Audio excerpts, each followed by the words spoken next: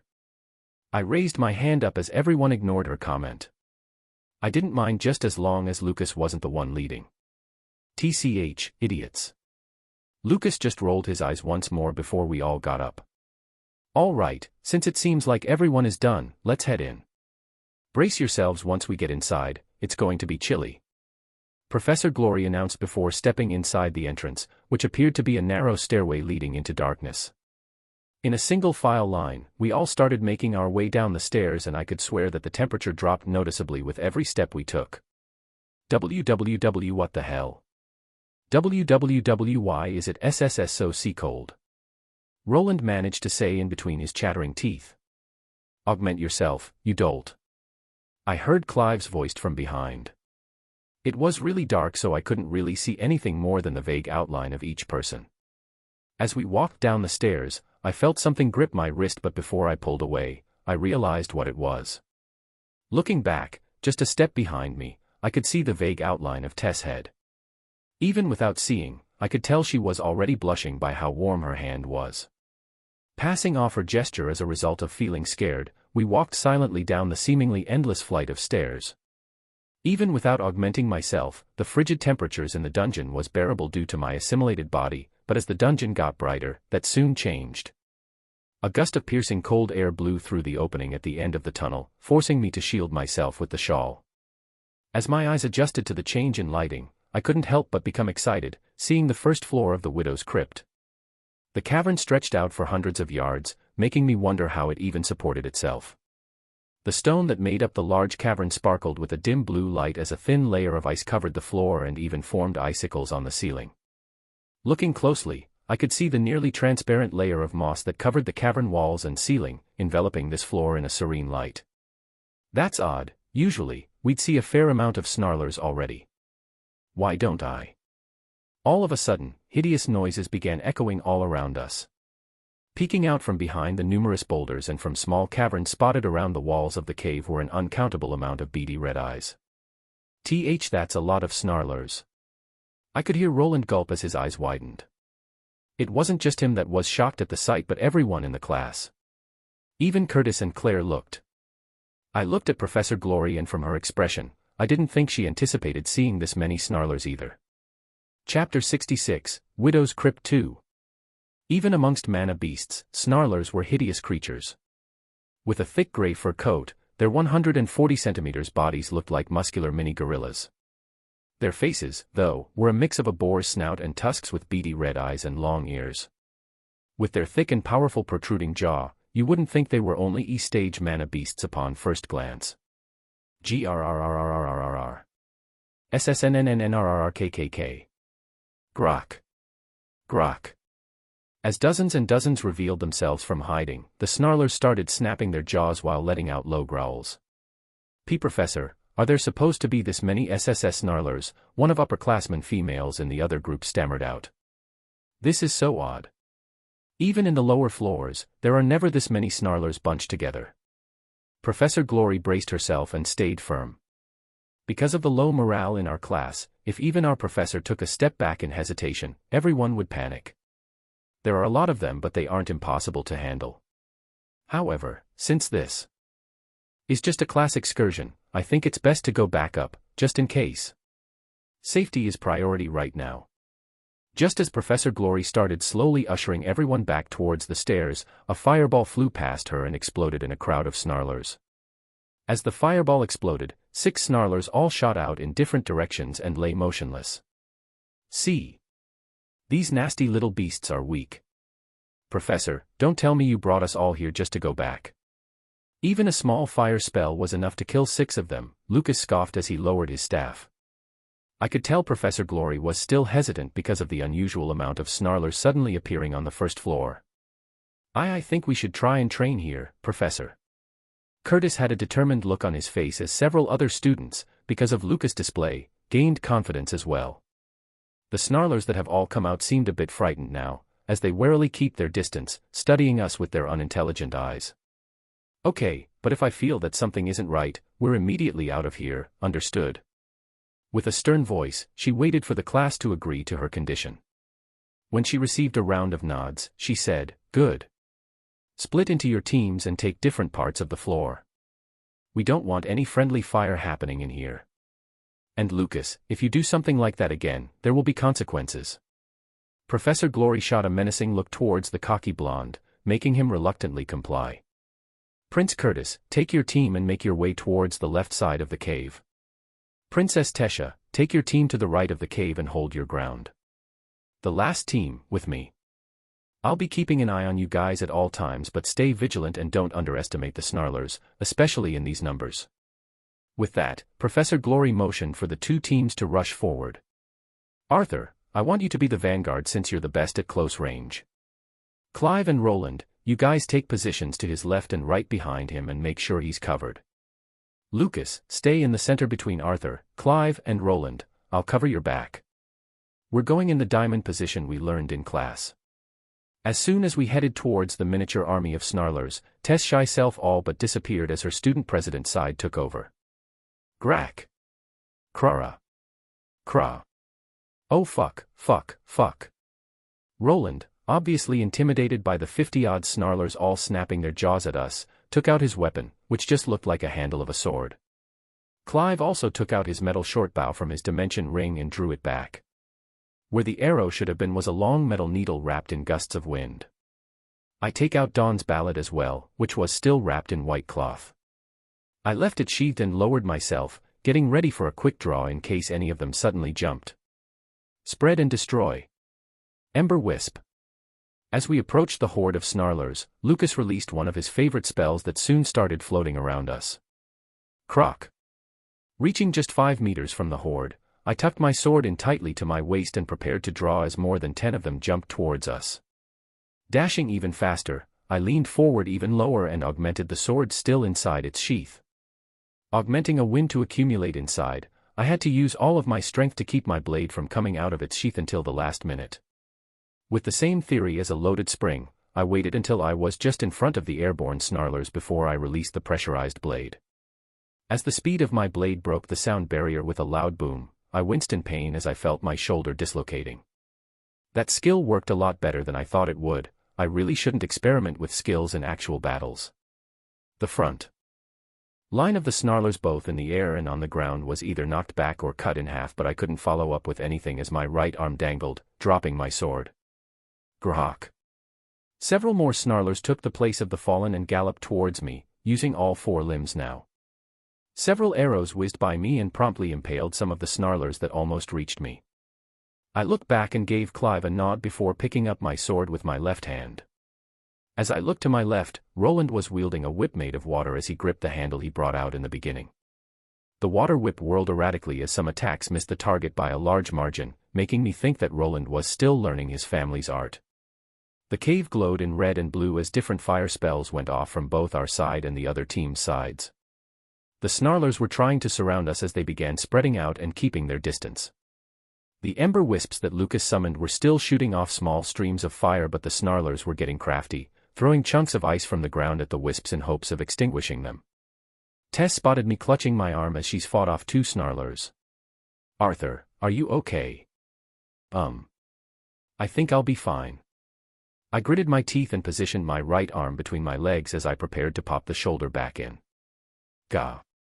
I couldn't help letting out a cry as I forcibly repositioned my arm in place. The skill I hadn't even named yet worked a lot better than I thought, managing to kill over 15 snarlers at once.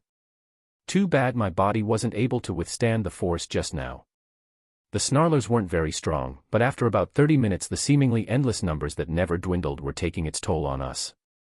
Clive and Roland were sweating profusely while Tess turned a bit pale. Even Lucas' spells were becoming a lot less flamboyant as he had to keep in mind the limit of his mana pool now. Is it just me or are there more snarlers now than there were in the beginning? Roland shouted as he managed to kill 3 snarlers with the help of Clive. I think you're right. The numbers aren't adding up. Clive responded as he looked at Tess for further instructions. Between the corpses on the floor and the ones still kicking, the numbers, just on our side, added up to roughly over 100. That was more than double from the beginning. I think we should head back over to Professor Glory. We're not going to be able to keep fighting like this for much longer, Tess announced. As we made our way slowly back to where the entrance to the dungeon was, it seemed like the other team had the same idea. Professor Glory noticed all the teams coming towards her, so she made her way to us, cleaving snarlers left and right with her sword. Professor, I don't think we can keep going like this. The snarlers keep coming. Tess shouted over the waves of snarlers. Teams, follow your leaders. We're going back up. Without hesitation, Professor Glory motioned for us to head back up the stairs when we hear a loud crash. The icicles and stalactites, along with other rubble from the roof of the cave, came crashing to the ground as 2 figures came floating down, flapping their large wings to hold themselves steady. Are you kidding me? What are the queen snarlers doing on this floor? Professor Glory didn't bother holding in her rage as she took out another giant sword from her dimension ring. Class, make sure to not let any of the minion snarlers get in my way. I'll handle the 2 queens. I don't know what's going on, but I'm getting you guys out of here if it's the last thing I do. With a click of her tongue, she pulled something from around her neck and threw it on the ground. As the necklace shimmered and then turned gray, the mana fluctuating around Professor Glory changed. She was using a seal. Prepare to back up, Professor Glory. Don't let any of the snarlers get past us. Tess commanded as she held her bladed staff out in front of her. Aye. Vanguards, protect the conjurers. Curtis stepped up, brandishing his sword and shield. I took a step forward too, gripping my sword with both hands to support my throbbing shoulder. There were 10 of us in the front as Lucas, Tess, and 3 other girls started chanting spells.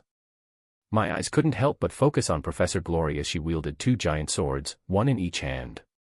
Fire and what looked like sand rapidly circled around her 2 swords as Professor Glory chanted inaudibly.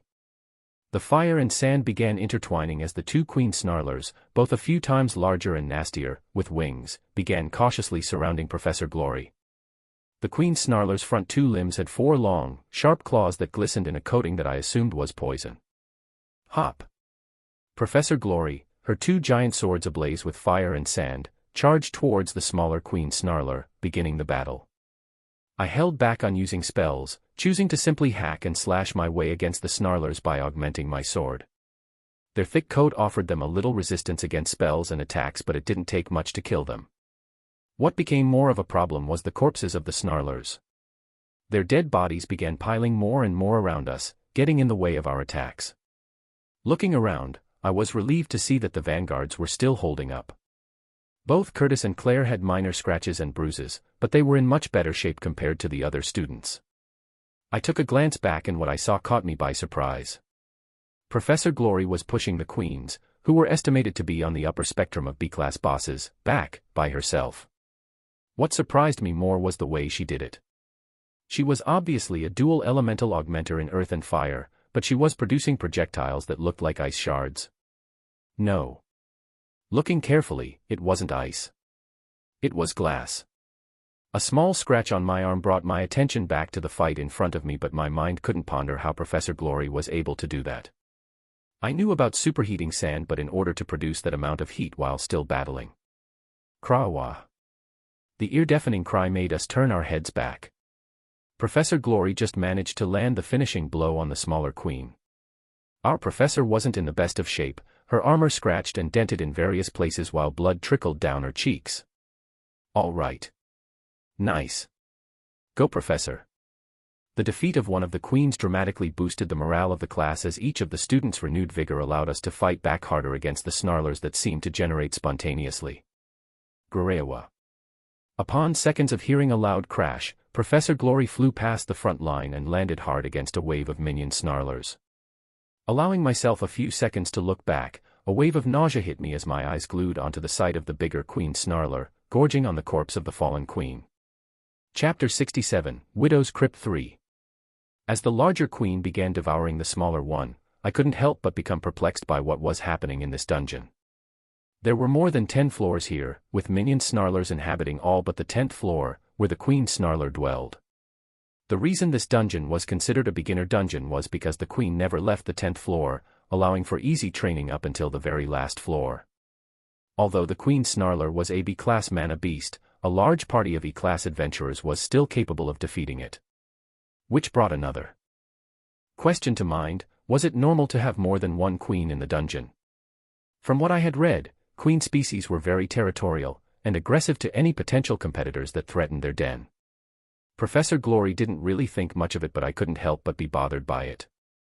This brought me to my last inquiry. How were those two queens so much stronger than they normally should be? I could understand Professor Glory having a hard time against two B-class mana beasts that were considered dungeon bosses, but she shouldn't be losing. An A-class adventurer was supposed to easily dispose of the kind of queen snarler I had read about. Why is that one so much stronger? Professor Glory got up as she groaned, cleaving a few minions out of her way. As I fended off waves of snarlers, my attention kept on drawing back to the queen snarler eating its former ally. Professor, does this usually happen? I asked. Well, I've heard that some species of mana beasts do indulge in cannibalism, but I've never really seen this particular case. Why now of all times? I have no idea. Shaking her head, she picked up her other sword and made her way towards her opponent. As the queen snarler finished consuming her fallen comrade, a bizarre change occurred. Its once gray fur turned jet black, and the small horn on its forehead that I failed to notice at first curved upwards, growing substantially. The once beady red eyes turned sharp and menacing, almost psychotic, as it began foaming from its mouth as well. Professor Glory didn't say anything, but I knew that there was a growing sense of doubt in her mind as the beast charged at her. Until now, getting back home safely was considered just a matter of time, but even I couldn't help but shiver involuntarily from the murderous intent that exuded from the queen. Professor. We can't keep this up. Tess shouted hoarsely amidst the growls and hisses of the enemy. Her condition didn't look too good and brought to my attention a rather obvious problem we were now facing. Everyone. No more fire spells. The entrance of the cave is blocked, so our supply of oxygen is limited. I roared out. From the burnt pile of corpses accumulating, the air was becoming thick as some of the weaker students began coughing uncontrollably. The Queen and Professor Glory were at a stalemate, with our professor drifting towards the losing side. As I focused on the main battle, I could see that the fighting style of the Queen Snarler had completely changed. There was no trace of hesitation or sense of self-preservation. Each attack it lashed out at Professor Glory was with the intent to kill without caring for its own body. Usually that should have been its downfall, but that unique Queen Snarler's black fur was able to absorb most of the damage from our professor's attacks. Arthur. I think my mana core is beginning to act up. Tess, who was a few meters behind me, fell to her knees as she began clutching her abdomen. Papa. What's wrong? Are you okay? Sylvie's voice popped in my head. We ran into a problem. Get here as fast as you can and head down the stairs, I responded before focusing back on what was happening here. Several factors began weighing down on my mind now, and I began to feel a sense of nostalgia from my trip to the Dire Tombs. Did I have the power to clear the mountain of rubble blocking the front entrance to the stairs? And even if I did, should I just take Tess and escape by ourselves? No. Tess would never forgive me if she knew that I left everyone else in here to escape. Then, after opening a way back up, should I stay behind and help Professor Glory kill the mutated Queen Snarler? Whatever decision I chose to make, the first thing I had to do was remove this rubble. It was important that I cleared a path back up in one try, since it was obvious the Queen wasn't going to let us all escape. Professor, keep the Queen busy. I'll try to open a way out of here for us. Professor Glory had to work even harder to keep up with the Queen since she couldn't use any fire techniques. After giving me a nod of affirmation, I got to work. Tess wasn't in any state to help, and everyone else was too busy fending off the army of minion snarlers. Lucas had to resort to using heat spells to try and deter the snarlers since oxygen levels were becoming more and more scarce. I would have to do this by myself. I had to calculate this well. If I were to use a large enough fire spell in this state right now and fail, we were all going to suffocate in here. Water. Ice. There were 2 little water elemental mana particles in this cave to release anything strong enough to drill a hole through the mountain of rock. The once ice-filled cave was now dry and arid with a thick layer of smoke being produced from some of the burnt snarler corpses. That left me with wind and earth, or a mixture of both, but even with the level I was right now, I wasn't confident in being able to produce a powerful enough attack. I thought of maybe using Phase 2, but with Tess in the condition she was in right now, I had to stay conscious, at least until we got out of this dungeon. Was there really no other option? As my mind began spinning for possible solutions, I saw Professor Glory receive a pretty large blow to her right arm. "I'm almost there, Papa. Hold on." Sylvie's voice gave me an idea. "Curtis. I need your help right now." I roared across the battlefield. "Arthur, I don't think I can afford to." "Come, now." I barked back before he could refute. Curtis was a bloody, grimy mess, but from the shallow wounds on his body, it was obvious that the blood on him wasn't his. "What is it?" He panted heavily. I could tell he was exhausted by the wear on his face and body. His shield was badly dented and his sword was slick with blood, dulled from repeated use. "Do you think your bestial ability, World Howl, is strong enough to clear the rubble?" I turned his head to snap him back to attention. "Arthur, I don't think I have the mana to even go into my first phase." He shook his head hopelessly. "Just answer the question. Is it strong enough?" "Why yeah, if I had enough mana, I could potentially produce a blast bigger than the one in the mock team battle where you, got injured." He scratched his head, confused by where I was going with this. I thought about maybe directing the blast at the Queen Snarler, but even if it were strong enough to kill it, it would be impossible to accurately catch only the Queen and not Professor Glory. It was safer to just go with this plan. "Okay. I want you to not question what I'm about to do. Just focus on going into your first phase and producing a blast strong enough to clear that mountain of rubble." "Got it." The amount of urgency and authority must have gotten through to Curtis because he just nodded and turned around. Taking off my seal and putting it in my dimension ring, I made sure to control the amount fluctuation in the mana as to not tip anyone off. Everyone was occupied with the snarlers, but if I didn't control the mana release like Professor Glory did after she released her seal, I would draw attention from the Queen Snarler. Feeling the untapped pool of mana that I now had access to, I placed both my hands on Curtis' back. From the amount of mana I willed into Curtis, the prince involuntarily dropped to one knee before he was able to adjust his body to the sudden bombardment of mana. Mana transference had been studied for many years according to professors and many of the books in the library, but it was a hopeless cause for them. They believed that if a mage had the fire attribute, receiving mana from another fire attribute mage should be possible, but after countless tests and failures, they deemed it implausible, the reason being that even if someone was specialized, the mana inside their bodies weren't purely of just that element. Hypothetically, if someone was able to condense and refine their core to the highest sense, then they could transfer mana with another person core of that same level and element. Other than that, it would be impossible. Except for me. The fact that I was able to manipulate all 4 elements allowed me to adjust and mimic and input the types of mana and the ratio of each element of the person I was transferring to. It was sort of like what I did for my sister and Lilia when teaching them mana manipulation in their bodies, but on a much bigger scale. Of course I hadn't perfectly mastered this, so it was inevitable that I'd be wasting a lot of mana, but this was our best bet. As I began slowly controlling and limiting the amount of each elemental mana particles I transmitted to Curtis, I couldn't help but grit my teeth in self-deprecation at the turn of events. There were so many small signs that I chose to ignore, thinking that it would work out fine, and that I could handle it. Was I treating this life I had right now for granted? Being fortunate enough to have this amount of power at my age definitely made me lose my past sense of rationality to a degree. No longer a king, tied down by rules and politics as well as my own physical capabilities, I'd become careless. In this world, the limits to my potential were boundless. Reaching white stage or even further wasn't a dream but a matter of time and effort.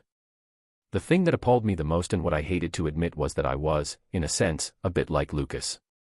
I was nowhere near as much of a jerk as him, and I had people I actually cared for besides myself, but I was becoming arrogant to the extent of carelessness.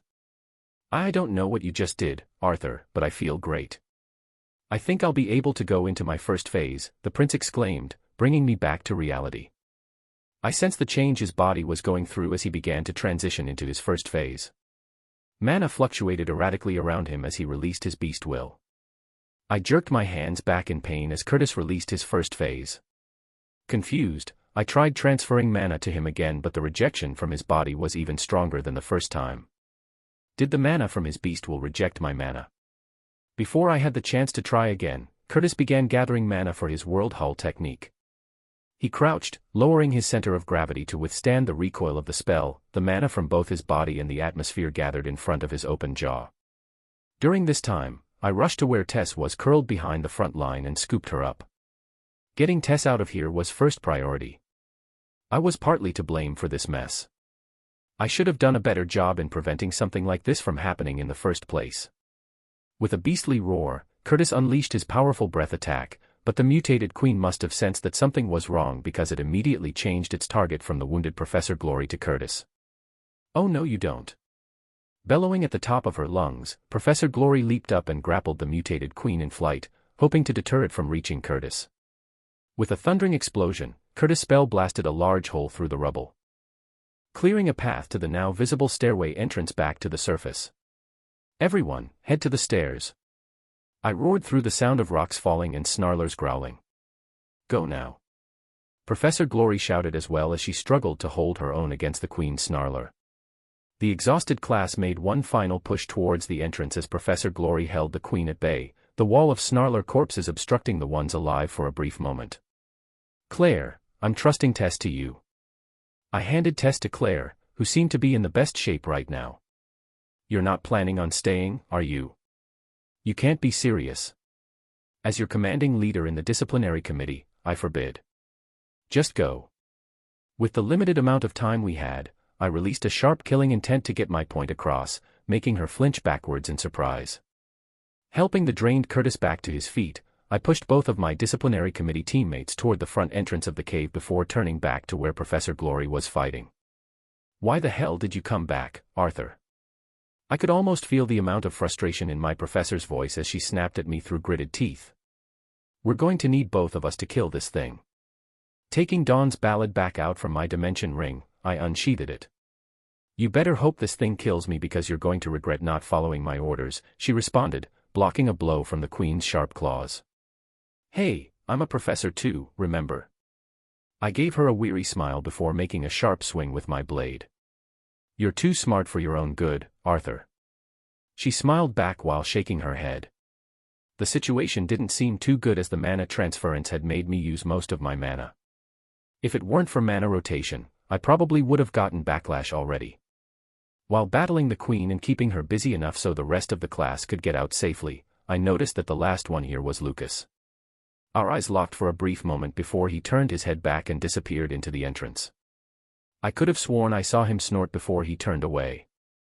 As the fight continued, I managed to sever one of the queen's wings so it wasn't capable of flight any longer, but its thick fur was preventing us from doing anything more than giving it shallow wounds. This mutated queen, standing almost 10 feet tall on its hind legs, was filled with wounds from both Professor Glory and I, but it didn't seem to bother it at all. I don't think we can kill this thing, I shouted to Professor Glory, who was on the other side of the queen's snarler. We'll need to at least bind it somehow so we can escape. I don't think the queen will follow us out of the dungeon, she responded as the queen howled in anger. I need you to keep it busy for 5 seconds, Professor. I repositioned myself so Professor Glory was in view. Okay. She didn't question what I was about to do as she unleashed another burst of mana out of her core. As Professor Glory leaped toward the mutated queen, I put my sheath back into my dimension ring and grasped my sword with both hands. With the seal gone, I used the last of my mana to will lightning into Dawn's ballad. Without mana to strengthen and empower my movement, my dash toward the queen's snarler felt like a crawl. Move. At my signal, Professor Glory leaped out of the way as I stabbed my sword into an already existing wound that I had managed to inflict just earlier between its shoulder blades. The crackle of electricity prying its way in through the seam caused the queen to erupt into a high-pitched shriek as she began to spasm. "Let's go." Without even being able to pull my sword back out from the queen's snarler, Professor Glory grabbed me by my waist and carried me toward the front entrance. As the hordes of minions got in our way, Professor Glory slashed through until we reached the front entrance. Suddenly, a dark shadow passed over us. How? Professor Glory could only gasp as both of us looked up. The queen, with my sword still embedded in its spine, somehow recovered enough to make one desperate leap to keep us from escaping. "Hurry!" I was currently dangling on top of my professor's shoulder as I tried to snap her out of her shock. With the mutated queen snarler almost upon us, we barely managed to avoid its sharp claws before she landed hard on the ground. Without the luxury to even look back, we made our way past the minions and into the hall when I spotted the mutated queen crawling her way toward us. I guess my last attack did some damage because it wasn't freely mobile. Instead, it awkwardly limped toward us, using its claws to drag its body. Reaching the end of the hall where the stairs began to ascend, I noticed something odd about the queen snarler that was just a couple meters away from us. Every bit of that mutated queen was odd, but this was different. As it reached closer and closer to the top of the staircase, where we were, its face and body began pulsating. Tumors began growing sporadically in random parts of its body and face. Before I was even able to finish my thought, the queen burst apart in an explosion of guts, blood, and shards of exoskeleton. Before Professor Glory could even turn around, the force of the explosion pushed her forward, and she lost her grip on me. As if that wasn't bad enough, the explosion caused by the queen opened up a large hole beneath it. "Arthur." Through gritted teeth, I heard my professor's desperate cry as she reached her hand out for me, but it was too late. I could feel myself growing weaker from the force of the queen's last desperate attempt. "Save Tess." I called back out weakly before using the last bit of mana I'd been gathering for the short amount of time to augment my body. Chapter 68, Widow's Crypt 4. After what seemed like hours of falling while being knocked between various rocks that fell along with me from the explosion, I spread my arms and legs, desperately trying to find anything to grab to stop myself from becoming a splatter mark on the ground. The speed at which I was dropping kept me from stabilizing myself on my own, but fortunately, my right hand was able to latch onto a jutted tree root. Unfortunately, that was also the arm that had been dislocated not too long ago, so the sudden jolt sent a sharp pain up my arm that made me wish I'd just fallen flat on the ground instead. Dangling helplessly by my right arm that felt as if it were going to rip off at any moment, I desperately sent Sylvie a mental transmission. "SYLV. Are you there? I fell quite a bit a ways, but I'm still okay. Do you sense where I am?" I waited for a minute, but there was no response. I couldn't even sense my bond. I immediately began worrying that something had happened to her, but with the queen snarler dead and the rest trapped inside the dungeon, it was unlikely. It was more reasonable to conclude that I was either too far down, or that this area was warded off and sealed from the outside, or more accurately, the surface. By the extent of my drop, I doubted I was on any of the immediate floors below it, causing me to wonder if the explosion had unveiled a hidden passage to some room somewhere inside the dungeon. Thinking back on the explosion caused by the mutated queen snarler, I couldn't help but think how odd it had been. The blast was large, but I got the feeling that the explosion wasn't meant to kill whoever was near it. If that were the case, my body, along with Professor Glory's, would be in a much worse state than it was now. "Ugh," I groaned as I continued hanging off my limp arm, feeling myself lose grip. I let out a couple quick breaths to ready myself before I used the remaining strength in my right arm to pull myself up just enough for my left arm to take its place. Through gritted teeth, I resisted the temptation to just let go and leave it up to God or the gods or any gods, whatever they worshipped in this world, if any. After a quick assessment of my body's condition, which was in fairly good shape besides my right shoulder, I tried to survey my surroundings, except all I could see was darkness. It wasn't as simple as it simply being dark, it was pitch black. That feeling of when you shut your eyes so hard that it seems like different lights were oozing around in your vision, or that feeling where no matter how hard you squinted, your eyes couldn't adjust, that was what I was feeling right now. As I activated my mana rotation, I dispersed the mana I had covering my body to only my left arm. I had to use this break time to gather as much mana I could. Augmenting what little mana I had into my eyes in hopes to see something, I was rewarded with only darkness. I'm not blind, am I? I couldn't help but think to myself as I augmented my eyes again. Just to comfort my needless worry, I break one of the most basic rules in situations like this. I produced a small fire on the tip of my right index finger. Looking at the warm red and orange flicker of fire on my fingertip, I breathed in relief before extinguishing the flame. While vision was an important thing, the last thing I wanted to do in a dark place like this was draw attention to myself. Now that the enemies here, if any, knew of my location, I needed to move. Since I couldn't see, I used wind to sense the type of space I was in right now. I had no idea how narrow or wide this hole that I was in was, but I assumed it wasn't too wide since I hit quite a few objects along the way while falling.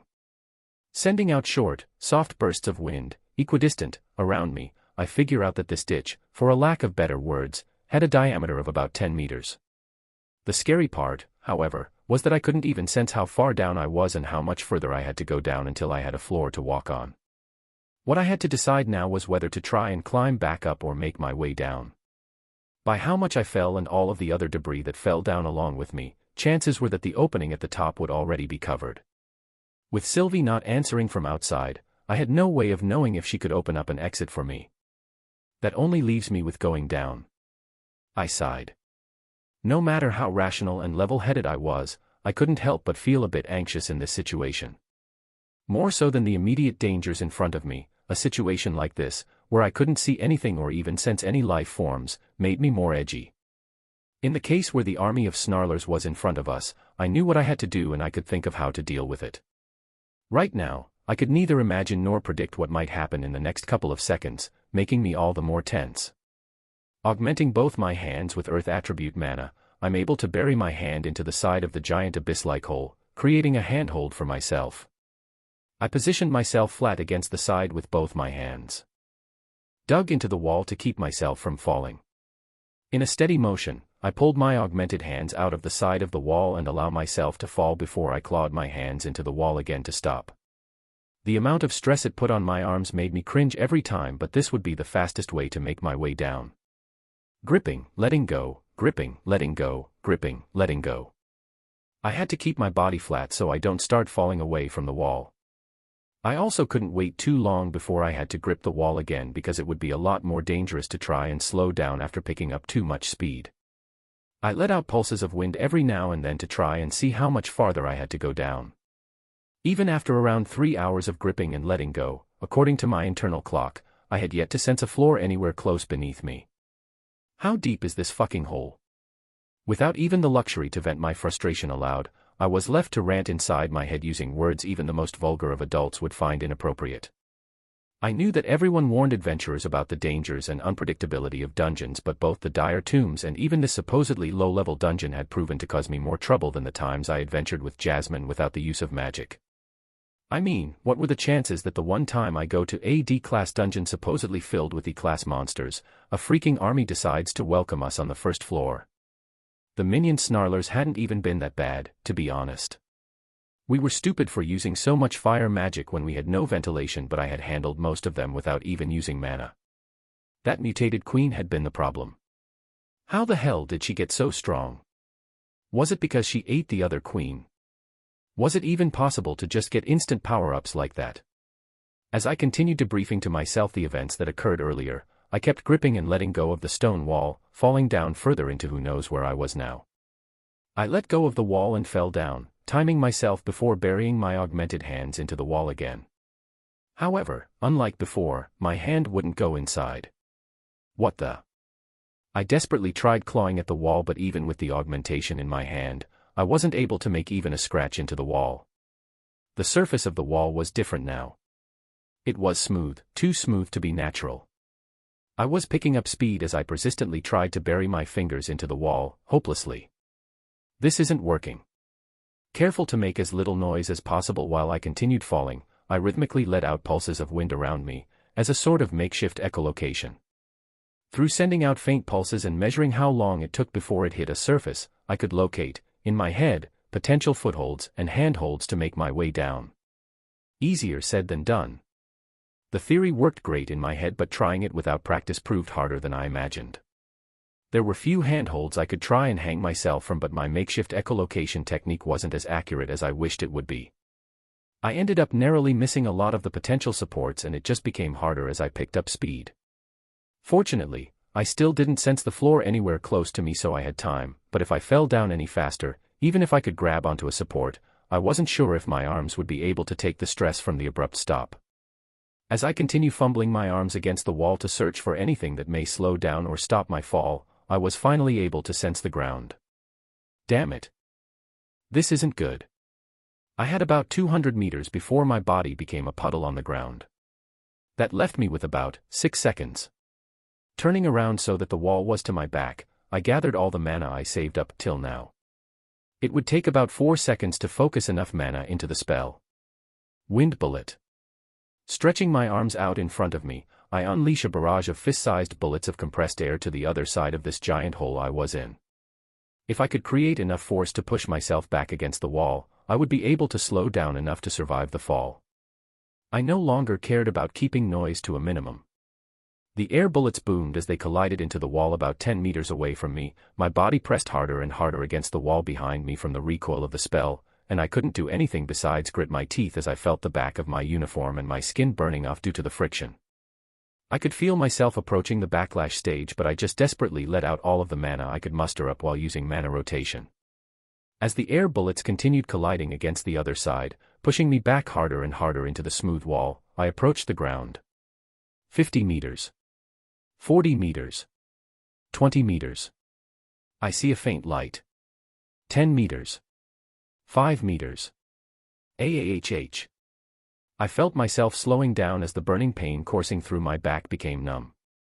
2 meters before I reached the ground. I let out one last, large pulse of compressed air straight below me. My eyes bulged and the only sound I could make was a painful cough as I met the ground, a jolt shooting straight up my body. I rolled forward as soon as I could, trying to spread out the pressure as much as possible, but it wasn't enough. Head spinning, I struggled to stay conscious as my vision blurred. My vision. As I lifted my head up from the ground, faint lights illuminated the area, allowing my blurring vision to get a sense of where I was. I seemed to be in a passageway of some sort, with small lights along the sides. Further down the hall came a brighter source of light. Who's there? A female voice echoed. When I opened my mouth, only coughs came out. I tried answering the frightened voice, but again, my voice failed me. Please. I need help, she murmured. Again, nothing came out as my vision continued to fade in and out. I tried getting up but utterly failed. Hold on. My voice came out raspy and weak, but she heard me. I heard harsh, forced breaths from her before she replied with a weak, okay. Sylvia's dragon will was working wonders as I felt my body healing itself. My back was scorching from sliding down the wall and my legs felt like they'd been torn apart and taped back together, but I was able to stand up within 30 minutes. Looking around to where I landed, I couldn't help but shake my head at the complete darkness that loomed above me from where I came from. Around me were shattered stones and, I think, a limb of the queen snarler that exploded. Near the limb though, my eyes noticed a reflection coming from under a pile of rubble. Making my way there slowly, a smile crept up on my face as I realized what it was. My sword. Good old Dawn's ballad was soon retrieved and safely back inside my dimension ring after digging it up and pulling it out of the shallow pile of rocks on top of it. I put the torn limb of the mutated queen snarler inside my dimension ring as well, hoping to study it if I ever made it back up. Thinking optimistically, I realized I wasn't in too bad of a shape. I managed to slow myself down enough so I didn't have any broken bones. The shock went through the spine and rattled my brain, making me almost lose consciousness, but considering the circumstances, I felt like it could have been a lot worse. My mana was now beginning to recover and with my legs functioning, I made my way to the voice that seemed to have gone silent. Hello. I walked through the passageway, using the wall as support. I'm here. The voice seemed even weaker than it had been half an hour ago. Making my way towards the growing light at the end of the hall, I called out to her again. As I reached the end of the tunnel, my vision took a few seconds to adjust from the change in brightness after being accustomed to utter darkness for so long. Way. Before I could respond, I almost fell back as I stumbled in horror from what I witnessed. The war zone created by the hundreds of snarler bodies scattered and piled on top of each other seemed like it was from a children's picture book compared to the scene that I couldn't seem to peel my eyes away from. Corpses. Corpses of humans, elves, and dwarves lay dead and some in pieces around the cavern that would have been considered beautiful otherwise. The once green grass-like moss spread over the ground was dyed red while the stream crossing through the cavern had floating bodies with blood spreading around them. There were around 40-50 corpses spread out in the cavern with their weapons next to them. The damage done to their bodies revealed torture as some had their limbs torn apart and others had cuts all over their beheaded bodies. I heard her cough again. "Are you still there?" The weak voice came from my left. "I can't see, oh." My heart dropped and I couldn't even finish. The woman that was lying against the wall of the cavern was probably in a worse state than the carcasses spread around, split apart. The woman, an elf, it seemed, had most of her limbs torn off. Where her right arm and both legs should have been were holes, cruelly sealed by burning the wounds. Her eyes were gone as dried blood that streamed down from where her eyes were stained her cheeks. In the woman's abdomen, right where her mana core was, a sleek black spike was impaled through her and once again, sealed. "You. How?" I dropped to my knees in front of her as I inspected her. Looking at her carefully, I felt like I'd seen her somewhere. I couldn't quite put my finger on it but I recognized her face. Where did I? The 6 lances. The 6 lances.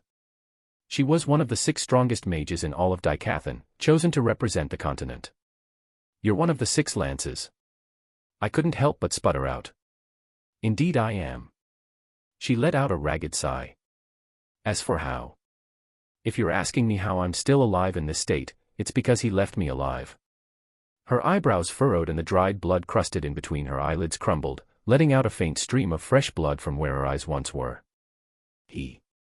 I felt like I was asking stupid questions but I was so lost. "Yes, he. He called himself Ritra." With her left hand, the only limb she had left, she slowly reached for something behind her and pulled it out. Inside her hand was a sleek black stone fragment of some sort. As I squinted my eyes and analyzed it, I was suddenly reminded of my time with Sylvia. As the memory clicked and the pieces were put together in my head, my hand squeezed tightly around the black shard as my whole body shook from anger. I remembered why this black stone looked so familiar. It was part of the horn of one of the black-horned demons that Sylvia first disguised herself as, and also the very species that killed her. Chapter 69, Widow's Crypt v. Can I keep this? I asked before realizing that my palm had been bleeding from grasping the shard of the horn too hard. The elven woman, despite her condition, let out a hoarse chuckle after my question, catching me by surprise. Raising an eyebrow, I couldn't help but wonder what was going through her mind and how admirable she was for her ability to still laugh considering her situation. "You're looking at me as if I've gone insane," she said as she struggled to turn her head toward the sound of my voice. "No, not insane. Admirable, if anything," I replied. "You're a weird one too, asking a dying soldier if you can keep something like that." "Keep it. It won't hold any value to me anyway." She let out a sigh and suddenly, her face looked as if it had aged 20 years by the grave expression she wore. "I don't even know your name, kid, but I'm going to die soon. There's no need to try and be sensitive about that fact." The elven warrior let out a ragged breath but her expression remained firm. "My name is Arthur, and, yeah.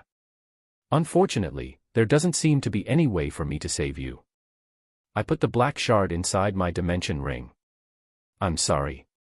I guess it just wasn't meant to be then. Since I don't have a lot of time, I'll tell you as much as I know." My chest felt heavy as she so easily casted aside her hopes and accepted her fate. "My name is Aaliyah Triskin, as you figured out. I am one of the 6 lances and the corpses that you probably spotted upon your arrival were my troops. Each lance was in charge of a battalion composed of top mages." She let out another heavy sigh, and for once, I was glad she wasn't able to witness the gruesome slaughter that had turned this once beautiful place into a grave of mangled corpses. After the commencement of the 6 lances a few months ago, I had been training them to work as a team to clear dungeons and other unknown areas. The 6 lances rarely go on missions together, unless we are to explore an S-class dungeon or above, she continued after pausing for a gulp of air. "From the direction of your footsteps earlier, it seemed you came in from a different entrance." This place is actually connected to 3 dungeons. Which dungeon did you come from, Arthur? Aaliyah wiggled her body, struggling to prop herself up against the wall. I came with my classmates and professor from the Widow's Crypt. Everyone else was able to make it back out, but I guess I wasn't so lucky.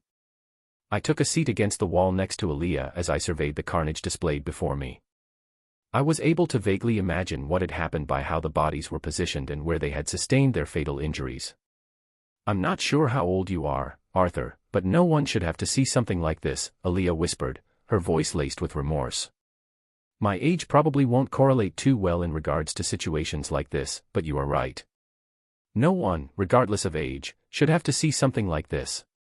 Her breathing became more ragged and sporadic, but she held on. My troops and I came from an A-class dungeon named Hell's Jaw.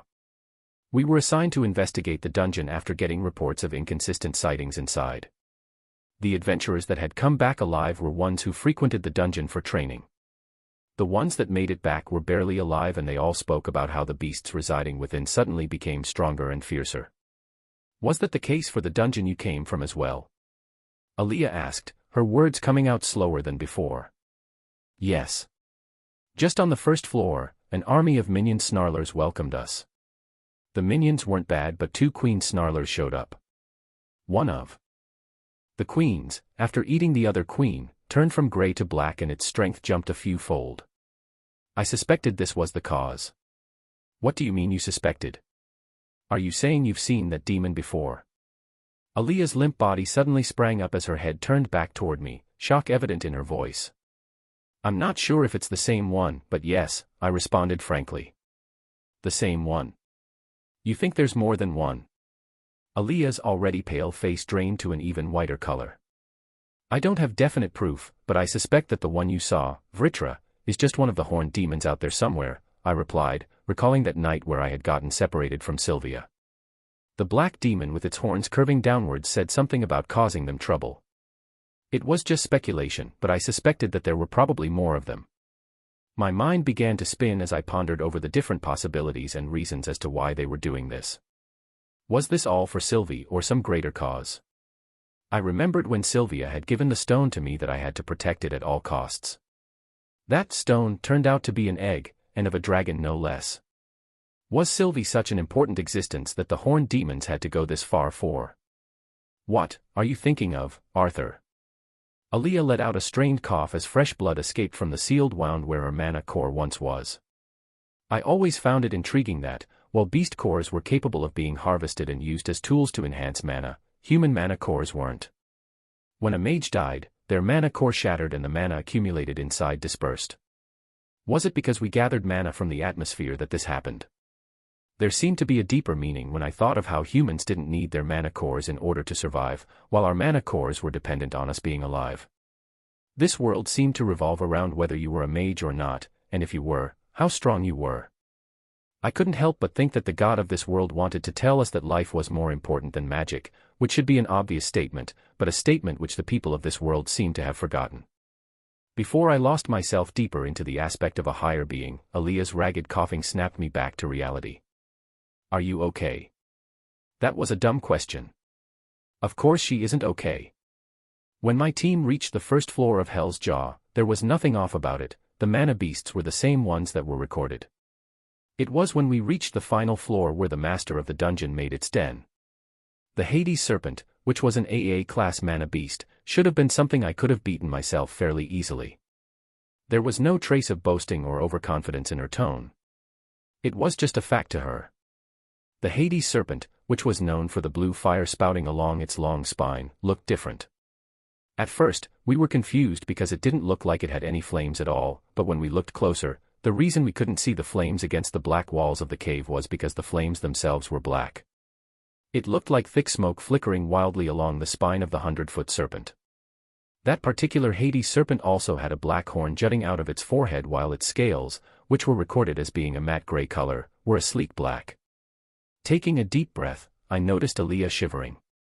The fight was gruesome. I lost 5 of my men to that Hades Serpent. The fight took several hours, but I was able to kill it. When we tried to retrieve the beast core though, it wasn't there. She broke into another fit of coughs, so I ran toward the pond and soaked what was left of my uniform inside. After rinsing it, I allowed the fabric to absorb as much water as it could before walking back to Aaliyah. "Open your mouth," I instructed. She hesitated for a moment, but she eventually did as she was told. As I gently squeezed my soaked uniform over her mouth, the water trickled into her mouth. She let out a small yelp in surprise at the cold liquid, but soon after, began fiercely gulping down the water. She whispered a small thank you before continuing on with her story. Although we were tempted to go back to the surface, we hadn't managed to figure anything out, so we started searching for clues inside.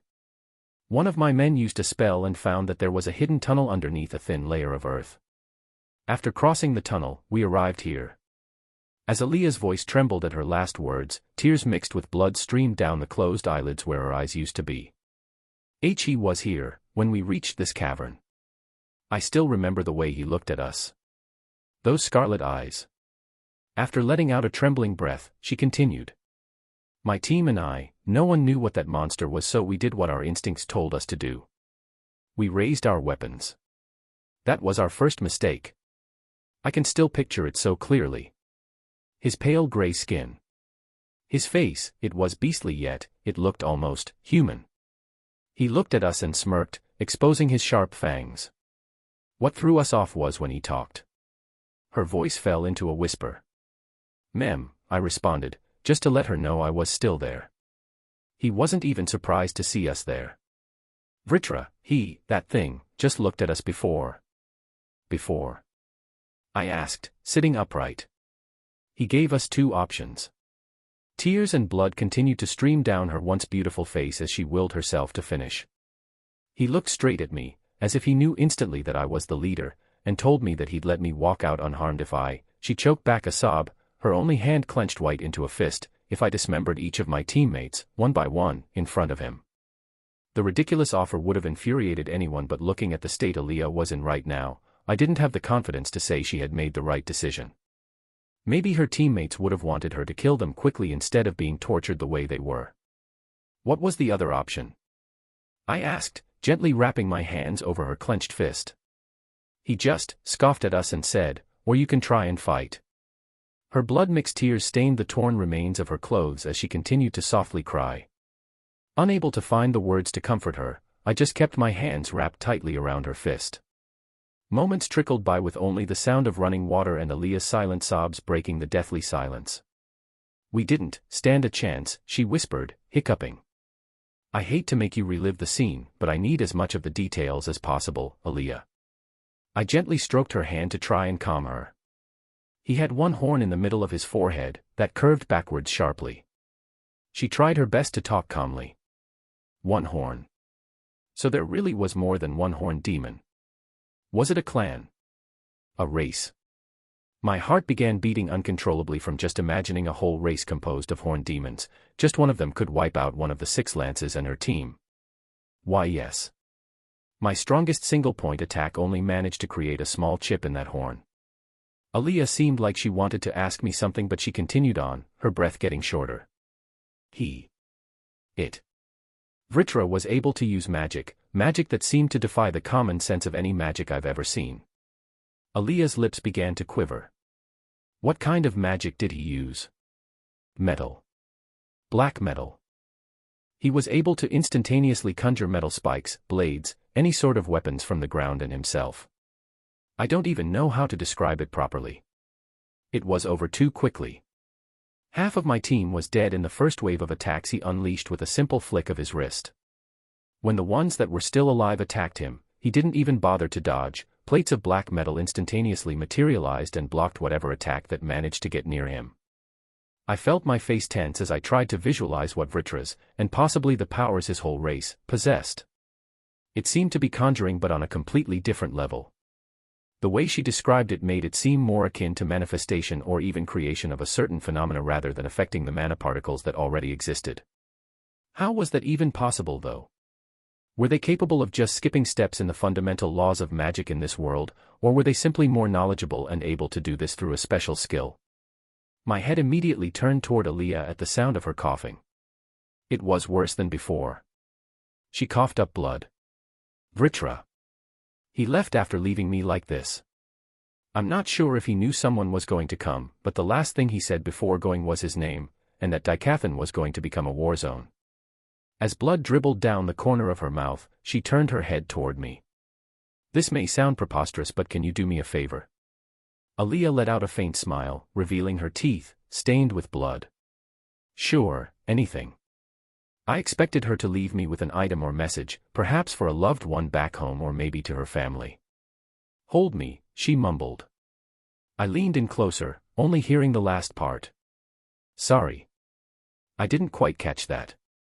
I always thought that I didn't need anyone, as long as I was strong enough. I never had a family or lover to depend on, but you know. I really don't want to die alone right now. Aaliyah bit her trembling lower lip. Can you hold me? Without saying a word, I gently wrapped my arms around Aaliyah's fragile neck and waist, leaning her head against my chest. I'm scared, she muttered. I don't want to die. I stayed silent, gritting my teeth as I, again, was unable to find the words to comfort her. Softly patting the back of Aaliyah's head, I felt her breathing become weaker and weaker, and moments later, she passed away in my arms. Hello. Author here, smiley face. This concludes the end of Volume 3 of The Beginning After the End. I originally planned on just releasing the first volume of this novel on here, but because of many demands, I chose to extend the release. Unfortunately, I'm going to have to take a hiatus from posting on here for the time being. I'm not sure when I'll be posting on here again, but if you can't wait, you can either continue reading this novel for free on my website, tbaitnovel.com, or for the most edited versions, either on tapas.io or Amazon. Thank you for showing this novel so much love. Chapter 70, An Unfamiliar Burden. My teeth were clenched the whole time as I willed a hole in the earth below us. Carefully placing Aaliyah's cold, lifeless body into the center, I slowly covered her, using her weapon as a makeshift gravestone. I couldn't even laugh at the sick irony that this dungeon happened to be named the Widow's Crypt. Wordlessly, I spent some time burying each of Aaliyah's fallen comrades. The once beautiful cave layered with a glossy bed of grass and a pond that glittered like shattered glass now looked like a national landmark of the fallen. The crude mounds of dirt and weapons for grave markers gave this place an eerie ambience. After finishing up the makeshift graves, I dragged my not-so-willing legs back to where I buried Aaliyah. Kneeling, I placed my hand on the mound of dirt covering the once famous lance. She was considered the pinnacle of power here, no doubt respected and feared by many. However, to me, she was simply a girl, a lonely girl, regretful of the fact that she never had someone to love and someone to love her back. As I looked at her in her final moments, a sense of dread dawned on me. She was almost exactly the same as I was from my past life, except she wouldn't be reborn into a different world. With my immediate reincarnation after my previous life ended, I didn't have the chance to even reflect on how I had lived. In Aaliyah's last breaths, she had broken down and sobbed, crying that she didn't want to die like this. Damn it. I rubbed my eyes as tears unknowingly began streaming down my face, indignant in her stead at how her life came to an end. Sending out another mental transmission to Sylvie, I sighed in defeat when I didn't hear a reply. Slumping back down against the jagged walls Aaliyah and I had leaned against, I recalled everything the fallen lance had informed me of. From the information she was able to gather, there were a couple of speculations I could make. 1. There was more than just one Blackhorn demon. How many, I wasn't sure. My only hope was that there wouldn't be many. If one of them could easily kill a lance or gravely injure a dragon like Sylvia, then I was out of my league. 2. They were definitely after something. I wasn't sure what, but my mind kept wandering back to the egg Sylvie had come from that the demon had called a gem. If they really were after Sylvie, then avoiding them indefinitely wasn't going to be possible. 3. There was going to be a war in Dicathan. This continent would be in danger and we definitely weren't prepared. When the demon told Aaliyah that there would be a war, though, I felt the underlying explanation that the Blackhorn demons weren't from this continent. Was the new continent that we just uncovered filled with these demons? I shuddered at that thought. Hopefully that scenario wouldn't come true. However, the more I contemplated, the more certain I became that there probably weren't that many Blackhorn demons. If there truly was a race filled with superpowered demons, then they would have already annihilated this continent with ease instead of sneaking around different dungeons and infecting the beasts. They were obviously uncertain of whether they could take on this whole continent, so they were going about it discreetly, at least for now. What bugged me was trying to figure out when the war would be. There was no marked calendar and no way to guess. Was waiting the only thing I could do, what we could do? A sharp pain in my hands made me realize how hard I was clenching my fists, leaving me to watch the drops of blood running down my forearm. What I was slowly learning, and what Aaliyah's death reinforced, was the realization of how valuable the relationships I had with my families, with Tess, and with my friends, were. What I didn't have in my past life were loved ones I would give my life to protect. I had that now, but I don't have the strength to protect them, not for what was about to come. For the amount of potential I had, I was getting complacent. That needed to change.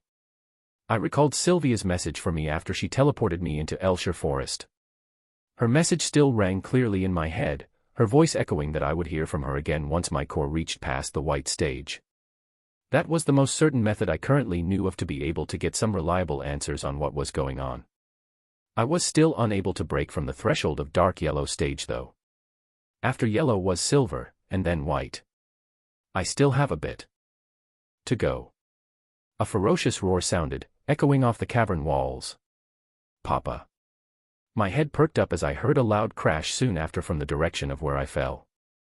Picking myself up, I dashed towards Sylvie's voice, stopping in front of a cloud of dust and calling out to her.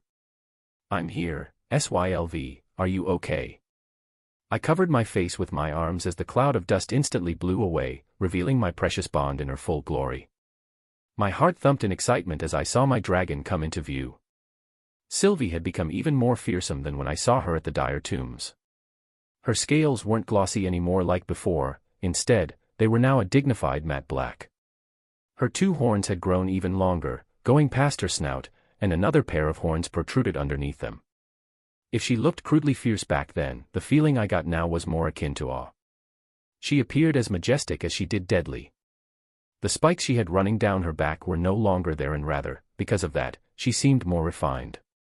Her gem-like iridescent yellow eyes pierced through me, making me doubt that she was the one who had just called me Papa. Papa. You're okay. Distilling all of the bewilderment that had kept me from approaching my bond, she, once again, lifted me up from the ground with the force of her lick. Ha. You got bigger again, Sylv. I beamed a childish smile. Hugging the snout of my dragon, Sylvie let out a deep purr as she rubbed herself against me, and just for a moment, I was able to forget everything I'd just been through. Lifting me off the ground with her snout, she placed me on her muscular broad back. Hold on, Papa. Let's get out of here. With a powerful snap of her wings, a raging gust formed underneath us and we were instantly propelled into the air. For some reason, the sudden force didn't affect my body as I comfortably rode on the back of my 10-meter-long dragon. During the flight back up, my bond and I caught up on everything that happened while we were separated. She didn't really understand everything about the demons and the upcoming war, but she did get the sense that whatever was about to happen wasn't good. Don't worry. Whatever happens, I'll be with you. Sylvie's innocent response left me chuckling. Like a narration from a children's book, she announced a bit about what she'd been up to, which was, not surprisingly, fighting beasts and consuming beast cores. I really needed to be there with Sylvie the next time she trained. I was curious as to what she was capable of. Sylvie didn't really know the distinction between the levels of mana beasts, so I was left pondering over how powerful she really was. I'm really strong. Haha, I know. Patting the hard scales on Sylvie's neck, we soon arrived at the entrance of the dungeon. As we landed in front of the ruined staircase leading up to the surface, I took a glance back to see the hundreds of minion snarler corpses. Sylvie transformed back into her fox form and leapt on top of my head, taking a couple of spins before perching comfortably in my hair. Augmenting mana into my body, I lightly jumped from broken stair to broken stair, careful not to collapse the fragile remains of the staircase that was once worn down to an ivory smoothness. A full moon greeted us as we reached the surface and, as expected, there was no one here. I breathed an outward sigh of relief knowing that everyone else made it back safely to Xyrus. It'll be a several-hour trek to the nearest teleportation gate, so I decided to hurry. However, making sure there wasn't anyone hiding nearby, I released a pulse of wind around me. Taking out the seal from my dimension ring, I carefully inspected it. As I was about to put it on, an Image of Aaliyah flashed into my mind. I took out the black fragment of the demon's horn, the horn of the demon that killed her. Instead of putting on the seal, I took a deep breath and put the seal back into my dimension ring. My stomach tightened and my eyes narrowed as a churning sensation stirred inside me. No more hiding. I had bigger things to worry about now. I couldn't be bothered with stressing over something like this. This demon horn shard would be my constant reminder of that. What's that, Papa? Sylvie's head popped up as her paw tried reaching for the black shard. It's my goal, Sylvie, I grimaced as determination swelled up in the pit of my stomach. Patting my bond's furry little head, I began my trip back. Needless to say, the guard in charge of the teleportation gate looked fairly startled when he saw me. He must have received orders to be on the lookout for me because, as soon as he verified who I was, he hurriedly began making multiple calls using the artifact he had on hand. Quickly ushering me through the gate, I arrived back at Xyrus feeling a little queasy as Sylvie slumbered on the crown of my head. There was a driver waiting for me on the other side. Giving me a sympathetic smile, he tipped his hat before opening the door for me. My mind wasn't completely there as I kept thinking of the future. For the first time in both of my lives, I felt a heavy burden weighing down on me. The pressure of keeping my loved ones safe, I've never had that even while I was a king.